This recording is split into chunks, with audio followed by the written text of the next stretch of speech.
And the Stormcast are like, oh, Manfred, we're gonna get you out of this, but if you betray us, we're gonna be really mad.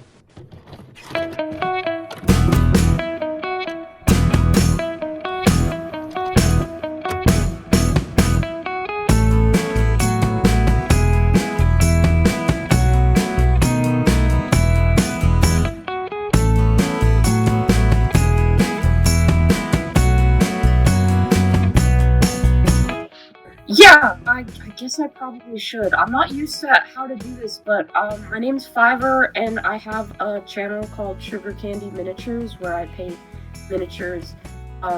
Obviously, the title is kind of self-explanatory, but I paint them to look like candy and pizza and stuff that you usually wouldn't paint a miniature to look like.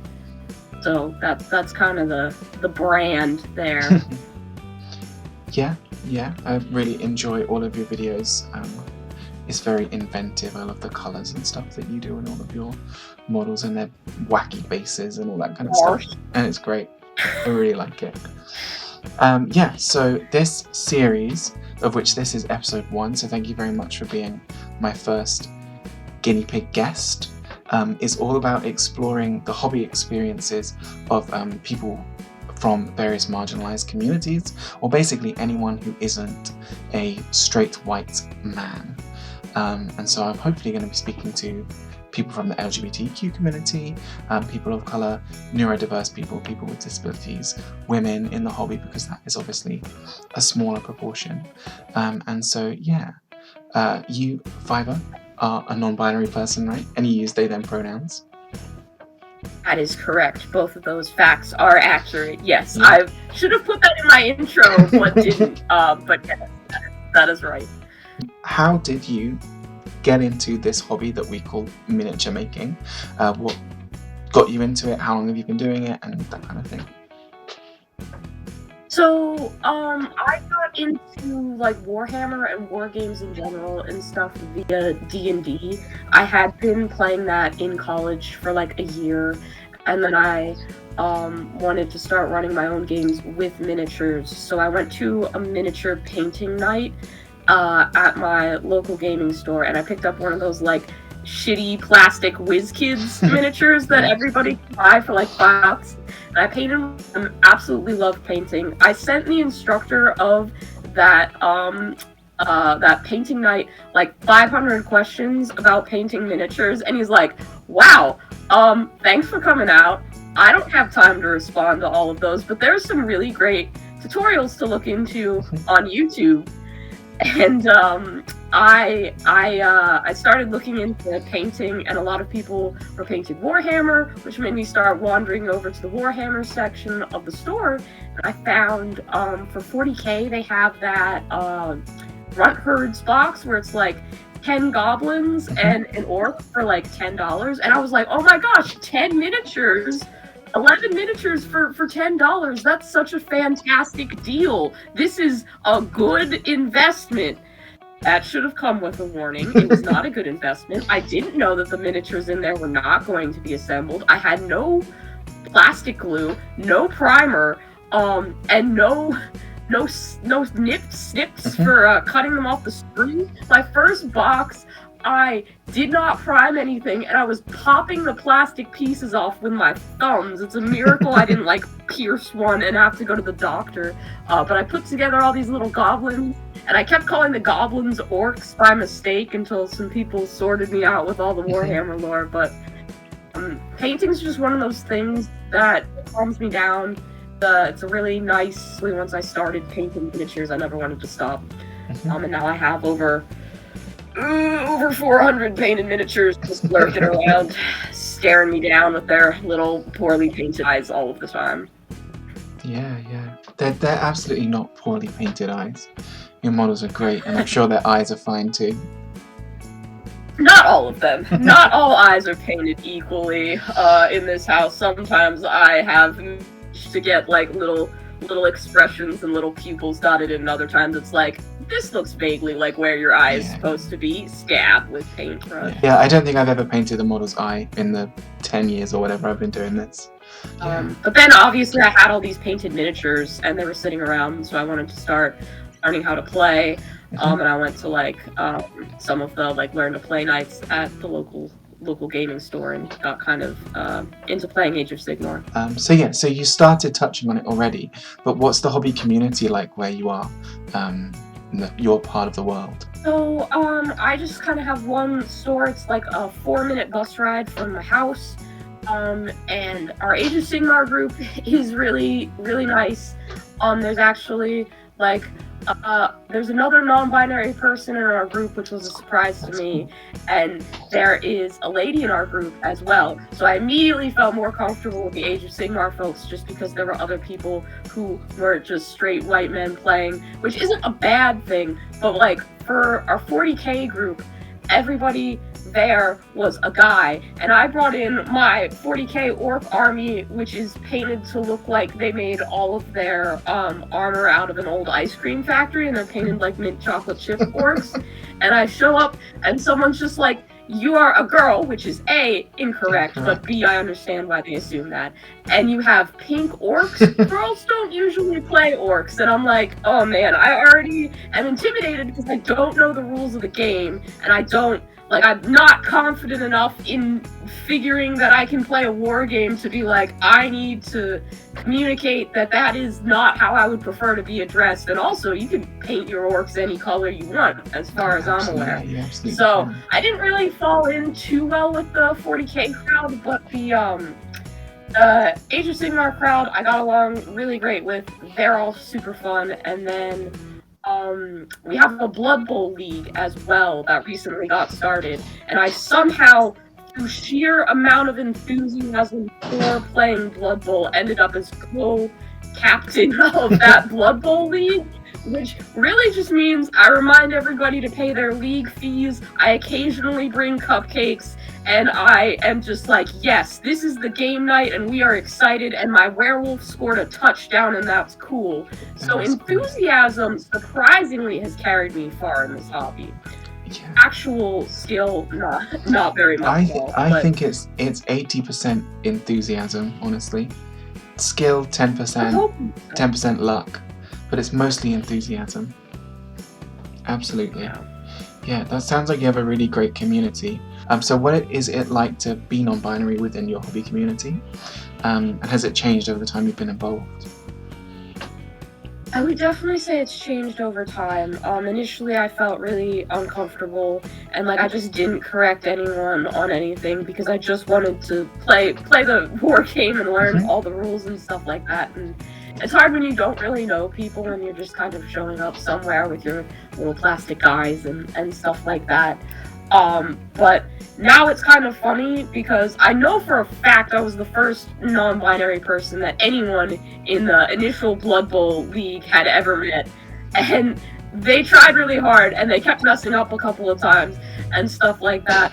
They were making an effort, which was really sweet to see, and now they're like, yeah, we can't really see this league, happening like without your enthusiasm here. That's an important part of our experience, and like, I have an art background, so they wanted me to do our little league logo and stuff like that, so that was really fun. They've just been really great and accepting. And then, with the Age of Sigmar group, there was some familiarity with the LGBTQ plus already.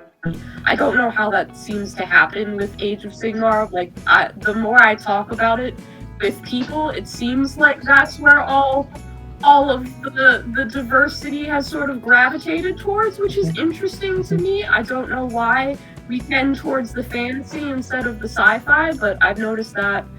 I wanna try 40K again now that I'm a little bit more confident, and I recently purchased an alarming amount of Tau, so I will be getting my attempt at 40K, I think, and hopefully that'll work out well.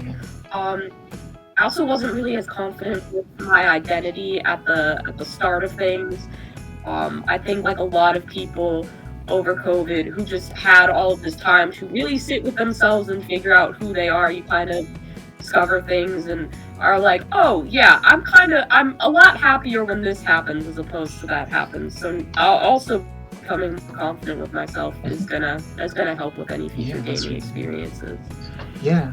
I wonder if the reason that fantasy is more popular, I guess, with a more diverse crowd. It's just that it's a bit newer, at least Age of Sigmar is. It doesn't necessarily have that 40 years of history, I guess, and being dominated by... Because I'm sure there are people, but no one actually gives a shit about the Age of Sigmar lore. Like, you can, and that's cool. Like, Data House did a cool video on Marathi, that's fine. And, like, some people know it. Like, my Age of Sigmar league runner, if you ever see this, you know the lore, and I don't, and that's cool. Yeah, I think it's much more accessible, and that probably maybe makes the game more accessible to a wider range of folks.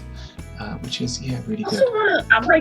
I know that D&D really got popular with the queer community, so I'm willing to bet that a lot of people can look at Age of Sigmar armies and be like, ah yes, I know, like, orcs and elves and stuff like that. There's a lot more, like, familiar looking things. I feel like maybe the variety of different models is what draws a more diverse crowd to fantasy, but I'm not sure. I just think it's interesting that tends to happen. Yeah, I can definitely see that.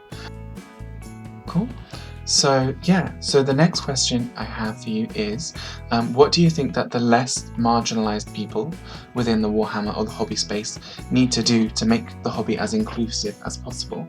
I know some people will, like, not want to do this, but if the people you are playing a game with would just, like, ask what your preferred pronouns are, like, or say them when they introduce themselves, or not give you, like, a weird face when you go over that.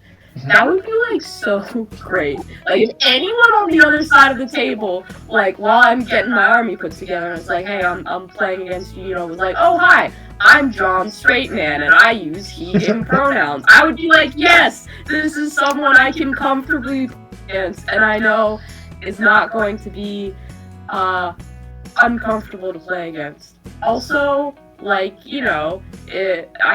sometimes people have, like, weird alternate models that they bring sometimes that are, like, on the sexier side for the female models, and I'm like, don't bring those to tournaments. That makes people uncomfortable. I'm like, I don't need that in the hobby either, so, like, I don't know why people think that showing up with, like, super sexualized models is okay. But that's weird, and I don't like it personally. Yeah, so those absolutely. are two things. Also, like, if you think that someone, like, presents as one way and they tell you that they identify a different way, don't argue with them about it. If you're, that person knows who they are more than you do. You've met them for 3 seconds and you're just really there to play Warhammer. Yeah. At the end of the day, pretty much we are there to play Warhammer, so it doesn't really matter all that much. Yeah. If you're just respectful. And at the end of the day, I keep saying that, but, like, everyone's just confused about what their movement allowance is and how the freaking artifacts work and crap like that. That's what anyone cares about. Doesn't matter. But it's certainly more welcome if you, like, make the effort to try and be inclusive, and seeing other people who are just, like, all of the same definitely helps me feel more comfortable. But if you are a straight white man and you play Warhammer, think about introducing yourself and stating your he, him pronouns so that people, it's a good signal to people like me that you are trying to be inclusive and you're not gonna be a dick about anything. Like, it's just a nice way of me to understand that if I can say, hi, my name is Fiverr, and I use they, them pronouns, and I'm non-binary, and you're not going to be like, that's dumb. Like, if you're trying to communicate that, because I know a lot of people want to be allies, that's the easiest way that it's the subtle, easy way to signal to me that you're trying. I think it would be really cool if maybe on the name badge or something that you have for your tournaments, they gave us a space to put our pronouns, so that if we wanted to, we can make it really easy to, I could just write she, her next to my name. It would be super good point. I'm gonna make sure for the Bloodhole league that I play in, because the other captain is putting together a tournament. I'm gonna make sure that if we do name tags, that there will be a space for pronouns. Yeah. That is a fantastic suggestion. Yeah. I can take my own advice now. That's good. Yeah, The organizers there. Everybody take note. That's some big brain. We can be the change that we want to see in the world. We can be the change. Heck yeah. Yeah. I think, like you say, it's not big things, and I don't think anyone is expecting like loads. Yeah. No one is saying you to paint rainbow flags on all of your Space Marines to show that like you are supportive of the LGBTQ community. Just and the organizers, if people show up in shirts with hate speech on them, don't let them in, or have that in your policies. I think that in terms of like miniature design, there's a ways to go when in terms of like non-binary representation, because I can't really think of any characters that have models that are non-binary. Like the way orcs are, because orcs are like mushroom people, and goblins are like mushroom people. And what is a troll's actual gender? I don't know. It's a freaking troll. It's just a little guy. It's a little guy. Like, they call the orcs boys, with a Z, which I think is funny. Like, I get that it's like a lad's culture kind of like joke. I think it's, like me, the person who does not identify with gender, thinks it's hilarious that all my orcs are little boys with a Z. But a lot of it would be just because it is phrased in the rules and the lore that they identify with a gender regardless of whether that's the case. I do, like, that's something that I take issue with.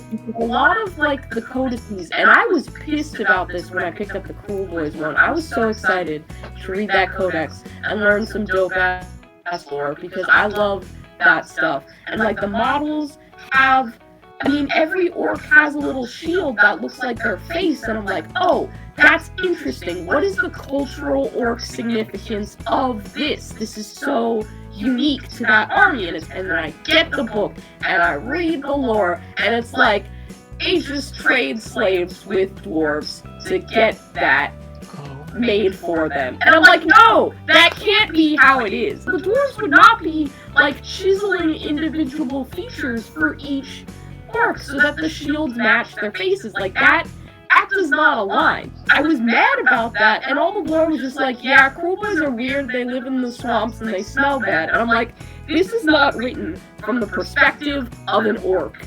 Like, this is someone else looking at an orc and writing what they think that would be. They don't have to be the good guys. Their names are Cruel Boys. I get that. I tend to have a lighter approach towards my models, more evil things. I'm like, well, some Cruel Boys do that, but I'm not comfortable with that aspect of the lore, so mine won't. That's fine. Like, the reason that they have all this cool, like, talismans and stuff can't just be because they're, trading with dwarves. That explanation doesn't work for me. So I would love if the codexes and the lore codex, battle tomes is what they call them for Sigmar. I would love if those were approached with, like, more of a nuance for the monster or non-order races. In addition to adding non-binary characters who are explicitly non-binary. And I mean, you kind of have Slanesh, I guess, but I interpret Slanesh as more gender fluid because, like, She Who Devours and the Dark Prince both have their gendered terms. But, oh my god, if they just made a character who was explicitly non-binary, I would buy that model without even thinking about it. I'm even thinking for how I depict my Tau, because for some reason, Tau, like, their nose holes, I don't know what they call them. They don't have a defined term from what I've read so far in my Tau Codex, which is right here. I got that. I've been working on it. I'm building a list, I swear. But, like, if their nose slits are like an I, then it's a boy, and if it's like a Y, then it's a girl. And I'm like, why do we have that? They're aliens from another planet. They don't have to have a gender binary. So I'm just like, listen, I'll draw them with an upside down Y, and then they'll be non-binaries, and that's fine. Like, I don't care. You can't tell me that you can't tell me that I'm wrong. There's so much space for people to do their own stuff within the Warhammer world, and that's, I guess, is where we can start to bring our own stories to these kind of places. But it would be nice to have inclusion in the official characters and things like that, I think. Yeah, I haven't read many of the later Age of Sigmar stories, but I read the books when they first came out. I think it probably was the Realm Gate Wars. And they're very interesting. I think the lore of this, we said that no one really cares about the lore, but I think the lore has absolutely developed over the last 6 years or whatever since the game came out, and it's really... I would hope so. I mean, I do remember when listening to those audiobooks that despite the fact that Stormcast have men and women, like, in the army canonically and in the models, every single named Stormcast character in, like, the 3 or 4 Realm Gate Wars books that I listened to was a guy. Like, without fail, every single one. And I was like, there should be at least one female named Stormcast character in this entire novel. Yeah, like, definitely. They don't have to do anything important, but they should be there. Yeah, I think that's something that's absolutely come on leaps and bounds over the last few generations, as it were. So the first generation of Stormcast models was all men, and then the second one, the Wizard Chambers or whatever they're called, had a couple of women per squad, and then now the newest ones, whatever, I don't know the names, Thunderstrike ones. The Thunderstrike ones are basically half and half in all of the units, and then some of the big characters like Yandestra is obviously a woman, which is really cool to see, and I like that that's happened across a lot of the ranges. Yeah, even with the Adepticon announcements for the Norse Bloodhole team, they've got a good mix of men, women, and then little pigs carrying beer kegs, which is pretty cute. Yeah, they're pretty cool. I've said that I should do a team that's just all beer pigs and like 2 Yetis, and just see if that's legal for a Bloodhole team. And I don't know if it is or not, but the co-coach is like, you should absolutely, you should use that team. So. Yeah, I would. That would be so cool. I'm gonna buy 12 boxes just to shake the pigs out of there, like getting just the marshmallows out of cereal, but we'll see what we can do to just bash a bunch of pigs. In your ideal world, what does the future of Warhammer look like? So joke answer is just entire factions full of Zotes. I think we need more Zotes in Warhammer. They're... real answer, I hope that it looks more like my local Escalation League, where you can walk in and you can be seated across the table to play with someone who might look a little bit more like you, or might, say like, hey, I go by they, them too, that's cool. Less gatekeeping, I hope, and just more... Like, everybody just wants cool new models to push around on the table. At the end of the day, we are kids with our toys playing pretend, and I wish people would stop saying that you are playing pretend wrong. You cannot play pretend this way. I just kind of want it to be like, however, like, you show up with your army, and people are just like, that's cool, let's battle. And not have to have these issues be a thing. I want the future of Warhammer to be less like when I started, when I was intimidated by the 40k club that I showed up with, and more like where things are at now, where, and like I'm trying to participate in that while I'm making my own channel and stuff, and hopefully doing things like these, where other queer creators can see themselves reflected. I mean, we have, like, on Warhammer TV, when I started, there was not a female painter, but now, like, Louise Sugden is a person at Games Workshop who is a woman and paints super saturated rainbow orcs in colors that aren't necessarily on the box, but has a similar level of enthusiasm about orcs as I do. And if I had shown up to that, like, 40k space, and someone had been like, you have your orcs painted weird. I could be like, well, so does the literal person on the official Warhammer channel. Like, you can do whatever you want. I have a lot more confidence about that now, and I'm hoping that, you know, as Warhammer continues, not like they're gonna make it more affordable, which would be great for getting people into the hobby, but I hope they do make it more accessible by including more diversity, and also making it easier to figure out what you need to buy to start an army, because that was super confusing when I was getting into it. They need to have better list building tools. The codexes should be easier to access, because without stuff like Battle Scribe and people at your local store teaching you how to do things, it's really, really difficult to try and puzzle that all out yourself. And I'm really lucky that I've had people willing to teach me, but it can be super intimidating, and I feel like the more people have access to stuff like that, the more the hobby will grow, and that's always good. Absolutely. I'm excited to see where it goes from here. Yeah, me too. I think it's really an exciting time, not just for Warhammer, but for our entire miniature making and crafting hobby. More stuff than ever coming out, more different ways for people to enjoy games and models and stuff, and yeah, I'm really excited. So thank you very much for talking to me on this episode of whatever this thing ends up being called. I don't know, I haven't come up with the title. I think that's a great title. I'm happy to be on the first ever episode of whatever this thing ends up being called, featuring Angry Gables. It's fantastic. Yeah. I've honestly had a great time. Yeah, cool. That's absolutely amazing. Thank you so much, Fiverr, for coming on and talking to me about your hobby.